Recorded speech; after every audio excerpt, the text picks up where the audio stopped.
What's the most challenging new patient exam scenario that you could possibly think of?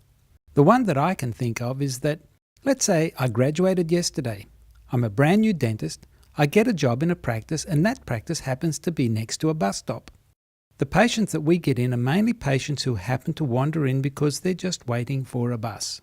They have no relationship with this particular practice, and now here I am, my first day. I have a brand new patient called Bill. Now Bill walks in, he just moved into the area, he saw the sign, he wasn't referred, so he's got no relationship to this practice. He's 55 years old, has no discomfort, and he's been seeing his other dentist all his life. And that other dentist told him that he's in great shape. Bill has no pain. So now Bill just wants a checkup, just because he's moved into the area, and that's all he's expecting. Me, I'm the brand new dentist. I look in the mouth and what do I see? A whole mouthful of teeth that are very, very overfilled. Heavily filled teeth. Amalgams everywhere, little cracks, big cracks on the fillings, cracks on the teeth, and they're worn down. They're worn down so that now his bite is overclosed. His nose and his chin are coming closer and closer together. They've collapsed by 6 millimeters.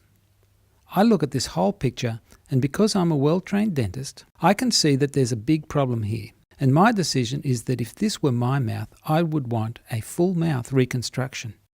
I'd like all these fillings taken out. I'd like the bite rebuilt to where it should be. When I look at that, it involves a lot of indirect work, a lot of inlays, some crowns, rebuilding everything. My position is that this patient needs around $60,000 worth of treatment.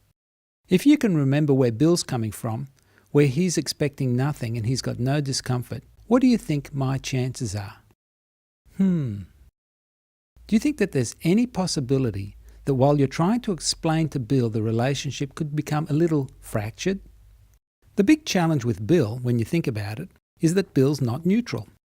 He's not just walking in saying, I think I've got a problem, tell me what it is and I'm interested in getting it fixed. That's not at all his position. He's there for a checkup, with a strong view that there's nothing wrong. A lot of our patients walk in like that, because they've got chronic disease. Chronic means that it's been there for a long time and it's painless. So a lot of patients fall into exactly that category.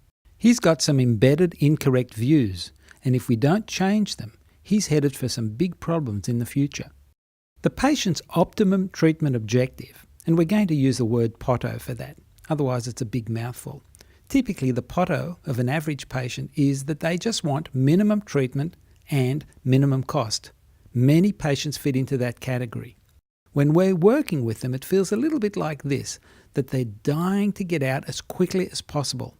All they want to do is just leave, and it's totally understandable. If we look at this graphically, we've got the POTO in the bottom left. That's the patient's optimum treatment objective. It's to do as little as possible. Then on the top right, we've got the dentist's optimum treatment objective, the DOTO. The dentist sees things quite differently than the patient does. The dentist sees what the needs are, but the patient has the wants, and the patient wants are typically a lot less than what they actually need. The path between the POTO and the DOTO is filled with Bill's reasons for not having optimum treatment. They're all his objections, and it's like a minefield, and these mines have to be defused by the dentist. Because if we don't get rid of these objections, they're going to get in the way of this pathway between POTO and DOTO. At what point in the exam are we likely to hear these objections? Usually it happens right at the very end of the appointment. We've gone through everything, we've shown the patient, we've explained it all, we've talked about the treatment, the fees, the whole lot. And then we start to hear little things come up like, just doesn't worry me, and I'm not having any pain. Why does it cost so much again? Or even worse, the patient mightn't even tell us anything. The patient just doesn't return. So our strategy here involves figuring out the DOTO as soon as possible, knowing where all these landmines are and trying to diffuse them before the patient brings them up. Because if we can preempt the whole process and diffuse them in advance, we'll have a clear shot going from POTO to DOTO. A significant difference in Primespeak is that instead of learning how to handle objections, we're going to learn how to prevent them in the first place. Primespeak's like a great big puzzle made of lots of individual pieces. Each individual piece mightn't make a lot of sense until they've come together to make this big puzzle. You'll be able to treat any case, whether it's a simple case or a complex case, with the ethical purpose of having the patient see the problem from the same perspective as you would see it if you had their problem.